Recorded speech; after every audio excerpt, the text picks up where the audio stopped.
Welcome to MVP Hot Seat. I'm Ibrahim Ababou. Today I'm joined by an experienced and passionate Moroccan leader who is the Director General of Moroccan regulator, AMSSNuR, as well as the Chairman of the Forum of Nuclear Regulatory Bodies in Africa, FNRBA. FNRBA was established in 2009 to strengthen and harmonize radiation and nuclear safety and security regulatory infrastructure in its member countries, and serve as an effective platform for the exchange of regulatory experiences. On the other hand, the Moroccan Agency for Nuclear and Radiological Safety and Security, AMSSNuR, was created in 2014 as a strategic public establishment responsible for the regulation and control of activities involving sources of ionizing radiation. Dr. Mrabit has more than 30 years of experience in the field of nuclear and radiation safety. He was chairman of IAEA's Coordination Committee between 2008 and 2011. Then after, he became director of the Division of Nuclear Security within the Department of Nuclear Safety and Security at the IAEA.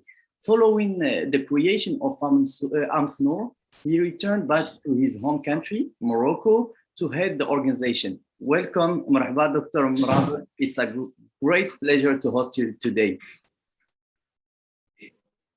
Well, thank you very much for this clear and precise introduction, and thank you for inviting me. And I am very pleased, to be with you. Thanks to you. So let's start with a basic question for our international colleagues who are not familiar with AMSSNuR. What are the missions, current activities, and mandates of AMSSNuR? Well, let me start by saying, of course, to you and to others, that, of course, ionizing radiation, nuclear techniques, radiological techniques are widely used, whether in medicine or industry or agriculture. So in our daily life, we use ionizing radiation. But this, of course, has to be regulated. And this is why in Morocco, like the other countries, there's a regulatory body that has this responsibility. So our mission in AMSSNuR is to ensure the compliance of our activities and installations that use ionizing radiation to be compatible with, of course, our legislation, our law 142/12 that regulates safety, security, and safeguards. And also when we do not have regulations, because we are preparing our regulations, we do ensure compliance with international safety standards, because our agency follows the international safety standards of the IAEA as well as nuclear security guidance. But in addition to this, we have clear functions from the law 142/12, and I will summarize them quickly so that there are 5 functions. The first one is when we talk about legislation and regulations, and this we have the responsibility to prepare legislative text, regulatory text for our government's approval. And also we do prepare technical specifications as well as user guides and also best practices, because this is very important to facilitate the understanding of our regulations by the users. The second function is the authorization and control. So yearly, we do receive many requests, and we do progress, of course, we do review them and assess them. And when conditions are met, we grant authorizations. Roughly, to give you an idea, we are delivering around 1,500 authorizations per year. And we are conducting, inspections to more than 200 to 400 installations using ionizing radiation. But there are other functions, like we support our government when it comes to the administration of a national system on nuclear security, as well as emergency planning and response. And we do also assist our government when it comes to negotiations using or as a link with ionizing radiations. We do have another function, which is very important for us, is the communications. And this is in the law. We do have the responsibility to communicate with the public, to explain our regulatory process, and also to inform them about safety and security issues. Of course, when it comes to security, we do pay due attention to the sensitivity and the confidentiality of information, while for safety, we fully apply full transparency. We do have another function is the cooperation. For us, is one of the highest priority for us, and this is in line with the country's policy, is the cooperation South-South. So we do have cooperation with many African countries. And as you mentioned in your introduction, I am the chairman of the Forum of Nuclear Regulatory Bodies in Africa, and they will have the opportunity later that we talk about this. So these are roughly, a summary of our mission and our functions as a regulatory body, unique regulatory body, and independent regulatory body in the Kingdom of Morocco. Interesting. And building up on that answer, looking back to last year, what were AMSSNuR's main highlights? What was certainly, as I mentioned, the main function is the regulations. So last year, we really concentrated on finishing and completing our regulatory system, our regulations. And we did reach now 59 regulatory texts in terms of decrees, arrêtés, and so on. And this is very important to apply the law 142/12.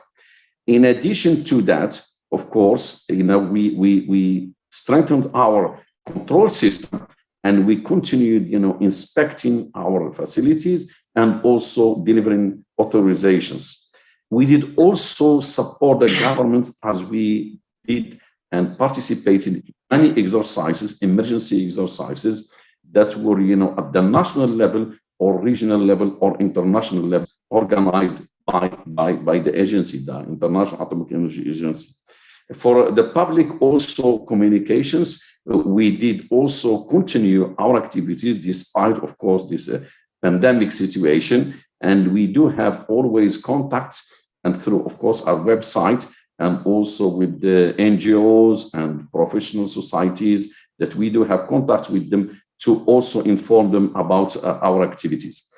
We do have also things that we did last year is we strengthened our memorandum of understandings with many players, whether at the regional level, we signed memorandum of understandings of cooperation with other countries. And now we have more than 30 memorandum of understandings with the countries in Africa and worldwide, in Europe and the US and so on. And then also we did strengthen our regional cooperation by, of course, hosting events, virtual events, and we participated in this. And this we did it through either the Collaborating Center for Nuclear Security, that I hope we'll have the opportunity to talk about this, or through also another center that we have established with the IAEA that deals with the emergency planning and response.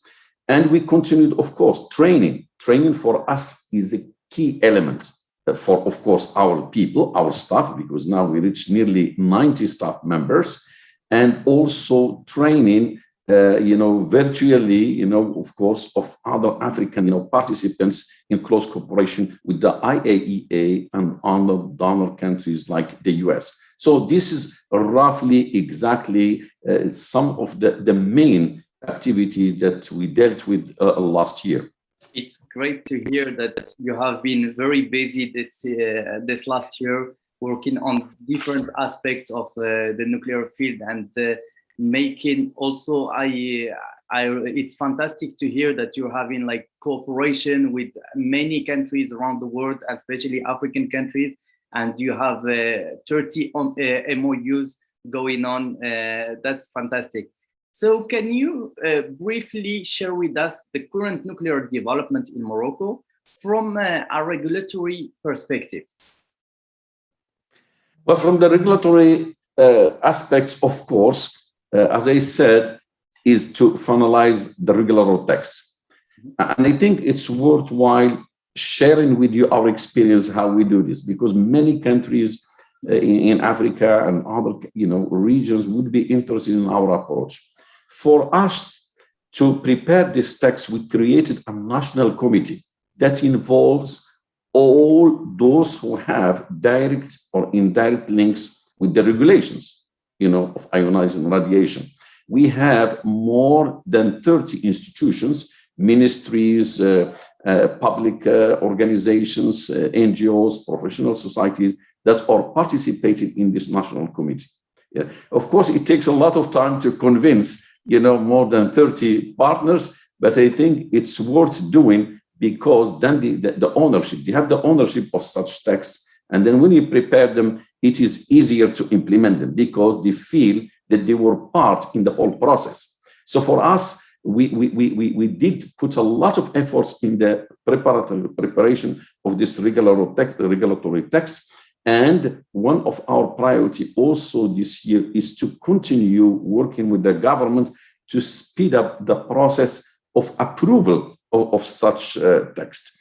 And this is very important for us and also for many African countries because they are asking us through the Forum of Nuclear Regulatory Bodies in Africa to get such texts. So what we do with them is that we share drafts, of course, but we cannot provide the final version because it is under approval by our governments. So this is one thing, the regulatory text.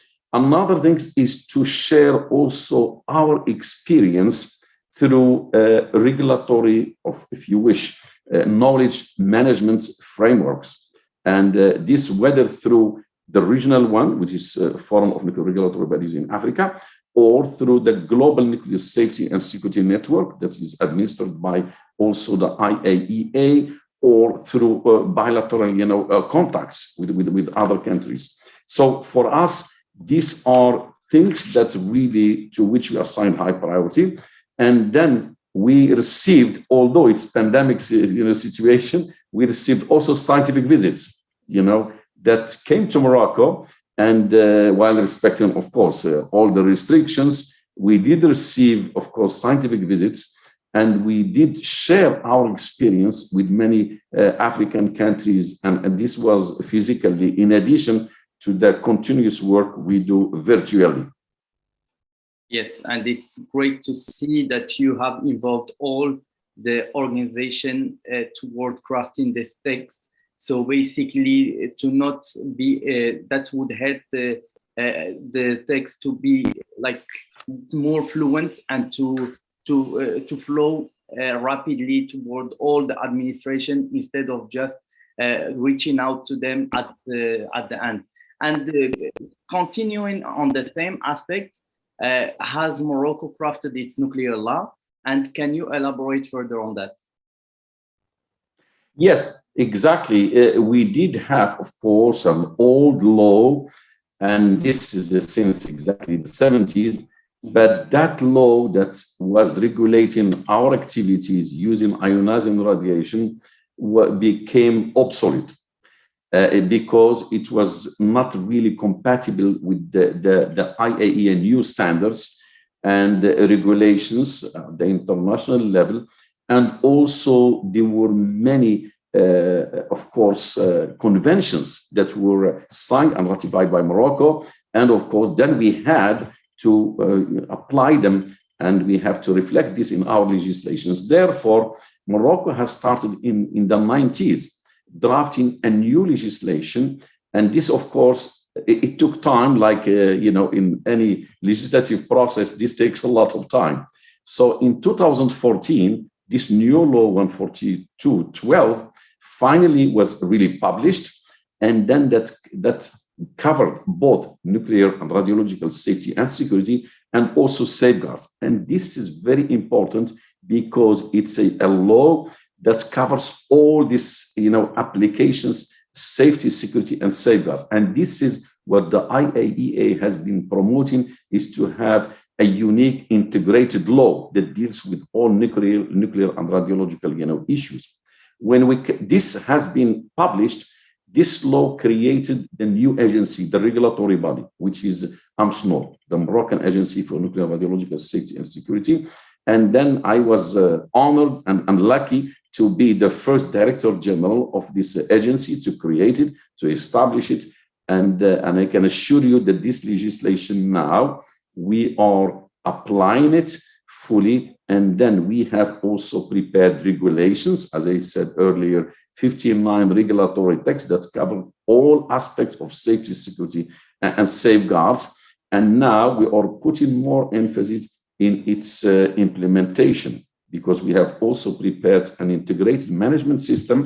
And this is, for a newly established regulatory body is a big achievement, because we have the processes, the procedures, and all the manuals that we need to do the work efficiently and effectively. So this is from the regulatory side.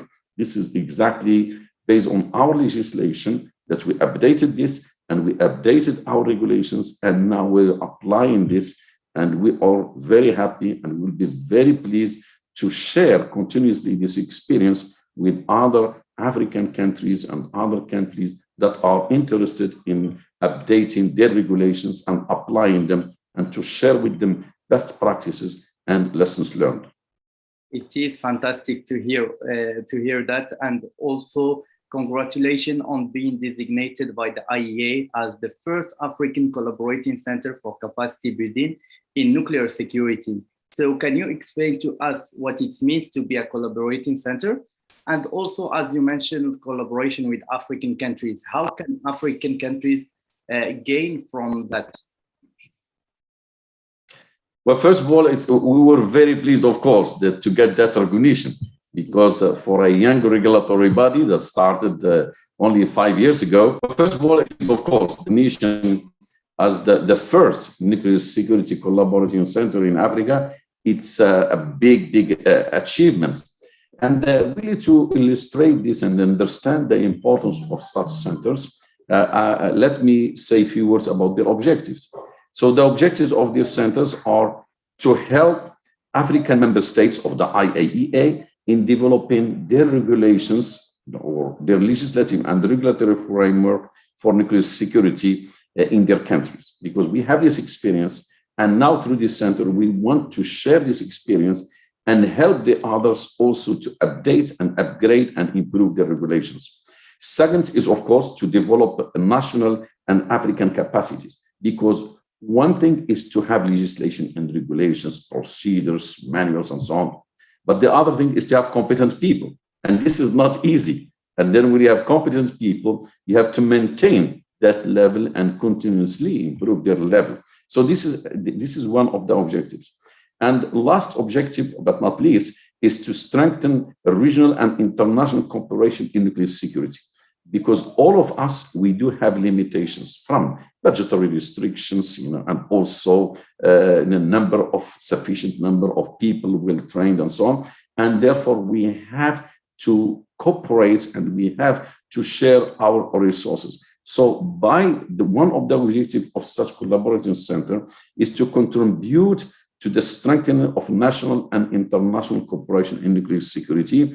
And we do now, to give you an example to illustrate this, is although, of course, despite this pandemic, COVID-19, we had in the recent past reached nearly 60 events we organized for training purposes, for scientific visits, for sharing knowledge and so on with African countries.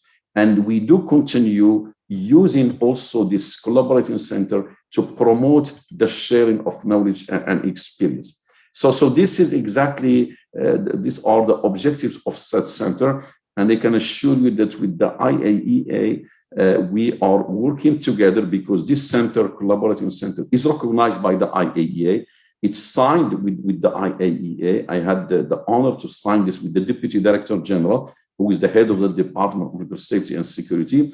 There are obligations from both sides of this such cooperation, and this is exactly what we do. And this collaborating center, this agreement that we signed, is valid until 2025, and hopefully, as a result of this good, practice, this good job, that this will be renewed, and we hope that there will be other collaborating centers, because we do, of course, working with the IAEA, promote this, of course, this knowledge and this experience, so that other countries could also be recognized as centers, because we do need more than one center, because the needs are global, and then the demand is huge. So you need more than one center really to promote this cooperation and strengthening nuclear security in Africa and worldwide.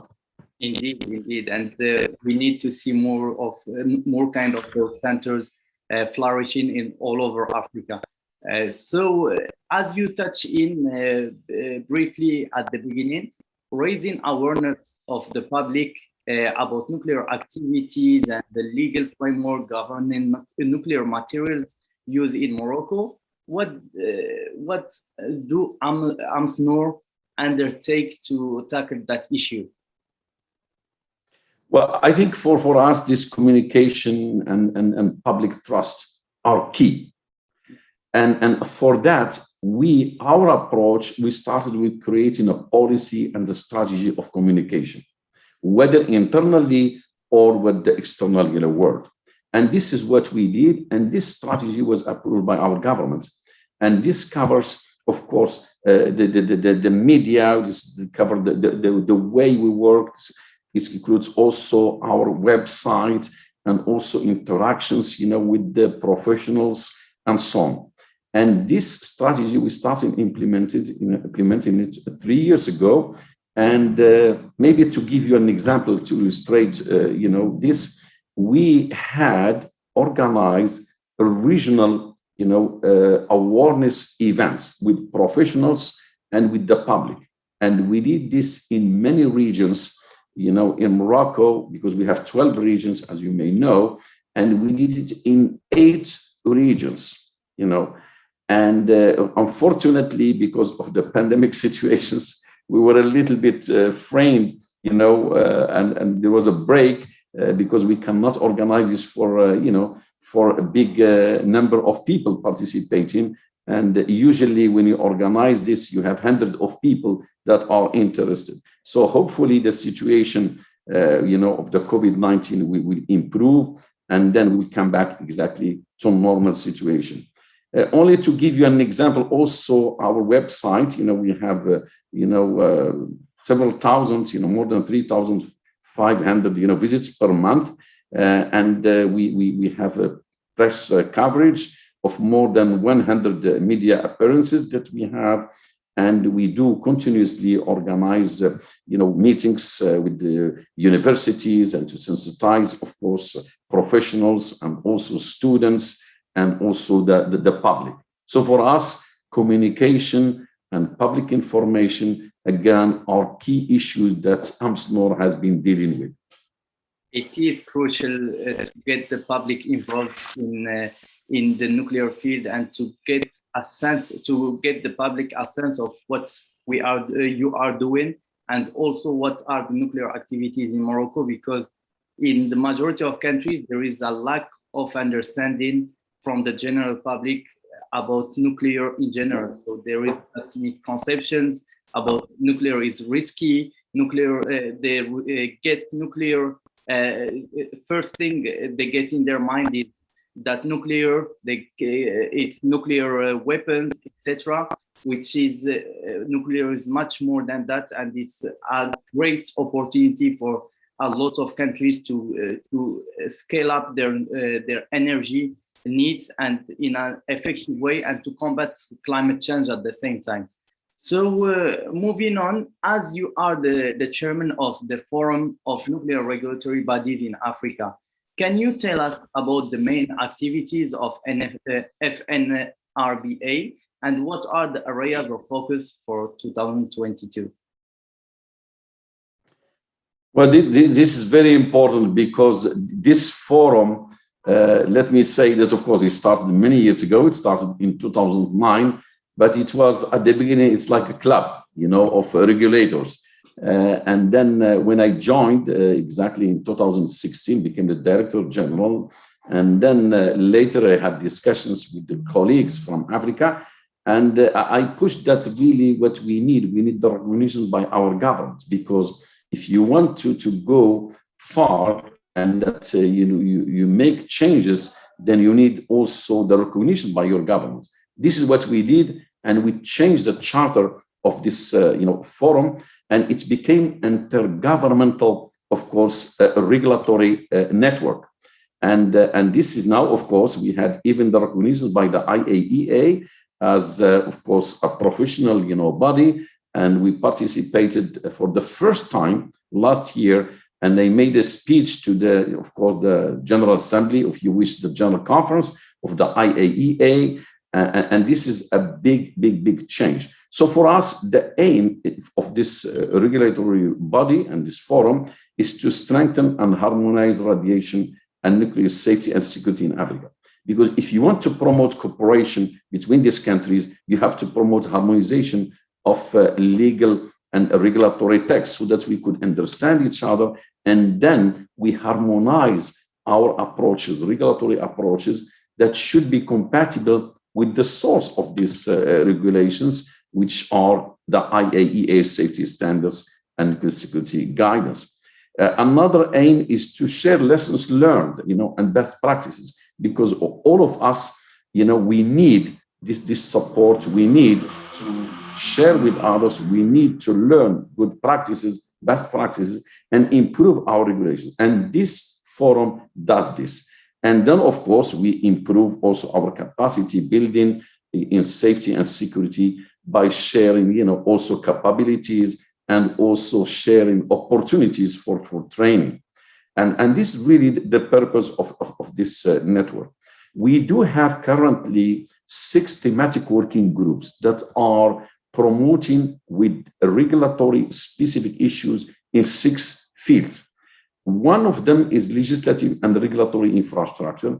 And this thematic working group will concentrate on dealing with the legislation and regulations that cover safety, security, and safeguards. Another thematic working group is dealing with radiation and waste safety. And you know that also radioactive waste in Africa and all the countries, it's a big issue. And therefore, we have to make this sure and secure. And there is a working group dealing with this. There's also a nuclear safety infrastructure thematic working group, because many countries in Africa, around 10 that have nuclear installations, like a research reactor, but others are really interested in embarking nuclear power. And there are many that are interested, and therefore nuclear safety infrastructure to really accompany them and also share experiences within this group of countries that are interested in embarking nuclear power. The fourth one is on regulatory infrastructure for emergency preparedness and response, because you need to have adequate infrastructure for emergency plan and response, because accident, the risk zero does not exist. And of course, you have to be prepared, for such situation, and you have to be able to respond to such, events, whether exactly from the trigger is a nuclear security event or whether the trigger is nuclear or radiological. You have to be prepared for that. And we have also another thematic working group dealing with safe transport of radioactive, material, because you have sources that you have to transport them, and you have sources that's also that you have to transport them in a safe and secure manner. And therefore, these international transport regulations have to be well understood and have to be reflected in our national regulations. And finally, and it's really the 6th thematic working group, and this is recently that was created, is to deal with nuclear security infrastructure. Because in all the countries in member states of the IAEA African member states, they do have, such regulatory authorities. Either, some of them are mature, some of them are, in the middle, some of them are being created. And therefore, you need that also nuclear security, has to be taken into account from the beginning, because this is an area that some countries do not have adequate infrastructure for nuclear security. But as you know, there are threats, there are global threats, there are exactly, issues dealing with this. And therefore, we created this working group to deal with nuclear security and physical protection of radioactive sources, of nuclear material, of nuclear installations. And this is also a group that it has a lot to do. And we hope that for 2022, we have just had our steering committee in December that reviewed what has been done by these 6 thematic working groups and also discussed and agreed on a plan for this year. And this plan now, there are many activities that were approved and supported also by the IAEA and other donor countries like the US, France, South Korea, and others that are interested also to contribute to the implementation of such action plan for this year under the Forum of Nuclear Regulatory Bodies in Africa. Fantastic, fantastic. Similar question, but this time regarding AMSSNuR. What are the main projects which the agency will be focusing on during this year? Well, certainly there are issues that are of continuous nature, like, of course, our regulatory system. I told you we have prepared around 59 regulatory texts that are in the process of approval by our governments, but this effort has to continue. First, because we have to apply these regulations, and we do have to prepare, of course, guides, to facilitate their use and their implementation by the users. So this effort will continue this year.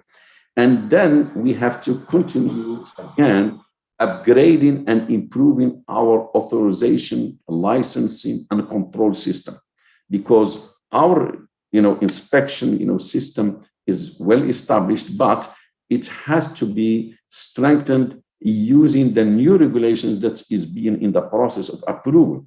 And we have also to continue training, our core of inspectors. Another also important, action for this year is to strengthen national, regional, and international cooperation, because we do believe that is an important function, an important responsibility is to share our experience and to contribute to the regional efforts and the international efforts. So through FNRBA, we are assigning high priority. Our staff are also contributing to this in these 6 thematic working groups, and also with the IAEA, we are contributing to the establishment of standards, sharing our experience, and also for training, opportunities. Another also thing that also for this year is very important is to continue supporting and strengthening public confidence in the role of the IAEA, of the AMSSNuR, and also making them aware of what is going regionally and internationally. And this, we hope that this pandemic situation will certainly this year, hopefully, that these restrictions, travel restrictions and so on, will be removed. And then we continue these regional meetings that we have been organizing in our regions, that we will strengthen this, and also to have more contacts with professional societies and also the public. And also something that is of continuous nature is to the human skills and training. Our staff, we tell you, we hope that we will reach 100 this year, but this staff needs to be there. Most of them are young students, being graduated from universities, and they need to be trained. And this is for us, we put a lot of efforts to train them internally, and also giving them the opportunities to be trained, outside, Morocco. And last but not least, one of the priorities this year is to continue implementing our governance system. And this is because, as I told you earlier, we have established an integrated management system, and it covers all our procedures, and processes and activities. But this now, drafting this is one thing, implementing it is another thing. So we are putting a lot of efforts again to implement this integrated management system, and also to improve our governance. And this is, of course, I think is important for any organization, that you do put a lot of efforts for your integrated management system, and also to continuously improve your governance. So these are more or less 6 to 7 areas that would be of high priority for us this year. Wish you all the best to implement all those areas during this year, and to even overcome other areas that have not been mentioned during this year. With the COVID, inshallah, being gone in the coming months, hopefully, because it's been for so long, and hopefully we will be done with it soon. So one final question.